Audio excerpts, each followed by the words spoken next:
If you are human, you have probably felt annoyed or irritated by your child at some point. Whether it is your baby's crying, your toddler is whining, your small child just makes a complete mess, or your teenager that you've told 4,733 times to do the same thing and they're not listening to you. In any of these scenarios and tons of others, we get annoyed at our child. And let's be honest, it's not just our child. It's our spouse, our coworkers, our neighbors, our extended family, and even our own parents. While the focus of this video is how not to get annoyed by your child, you can apply these principles to multiple facets of your life. Stick around until the end of the video and you will understand how to be more calm, patient, and how not to let that little sweet child irritate the heck out of you. Hey guys, I'm Jason Kreidman, creator of the Dad University Parenting Program. If you are a dad and you want to go from overwhelmed and confused to calm and confident parent, my parenting course can help. If you're interested in more information, click on the link below, let's set up a phone call and see if you're a good fit. I'm going to go over some specific techniques and things that you can do to reduce or even eliminate some of those annoying and irritating feelings that your child can bring up. If you have watched some of my other videos, then you know I have talked about how important it is that we take responsibility for our own feelings. And that's number one. Accept responsibility for your feelings. This is actually the most important fundamental concept when we talk about how we feel.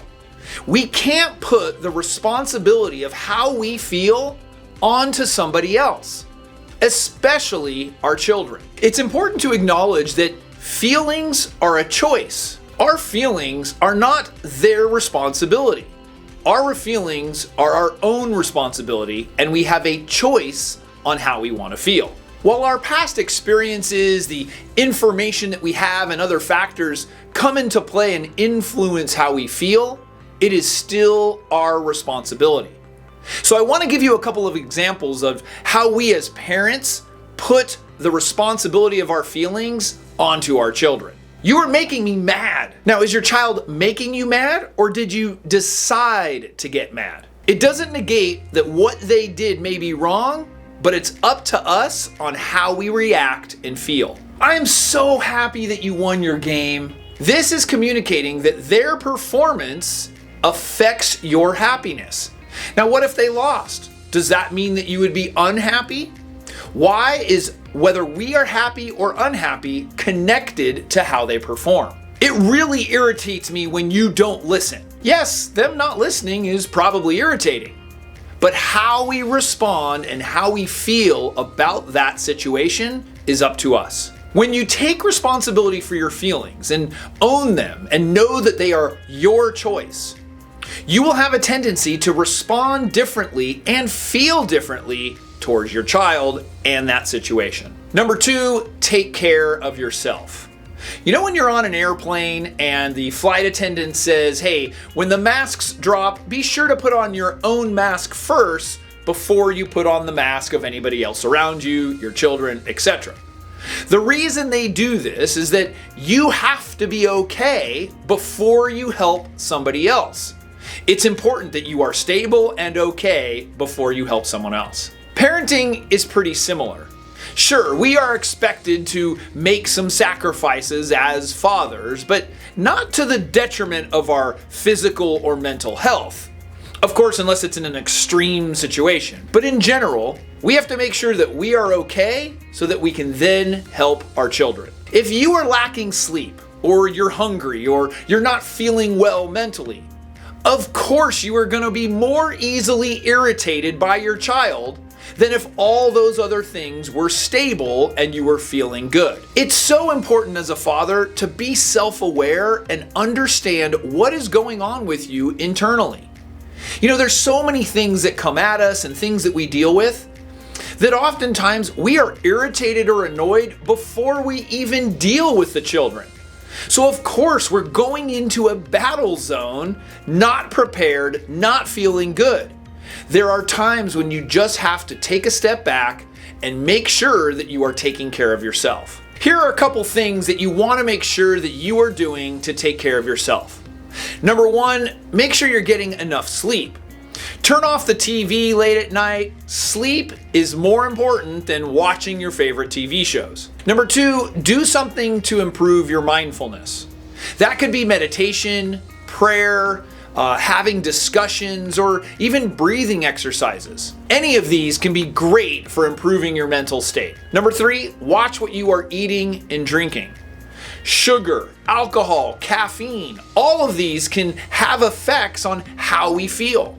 Certainly, some people are more affected than others, but take inventory about what you are consuming. These can certainly have an effect on your irritability and your ability to handle those annoyances. Number four, exercise. Move your body, break a sweat, try to do that 3 or 4 times a week. Get your blood flowing. It'll be great for your mental state as well. You'll want to make sure that you are taking care of yourself. And as I've mentioned, you will be less irritable and less annoyed when you are okay. Number three, change the meaning. Think about the idea that two different people can look or experience the same situation and have two completely different feelings about it. While you might get annoyed, somebody else might feel that that's amusing or entertaining, or vice versa. So what if we could change the meaning of the situation that we're getting annoyed at? Let me give you a couple of examples of some things that your child might do and how you can change the meaning. Your child is asking you questions over and over and over again. Now, instead of feeling like that child is annoying, you might be able to label them as curious. That my child is so curious that they keep asking all of these questions. So you're changing the meaning of your child asking those questions. Another, your child is singing really loud and you want it quiet. Now, while you might find that the loud singing is irritating, what if you thought of it as entertaining? And here's the thing too, a child singing typically means that they are happy. And a happy child is a good thing.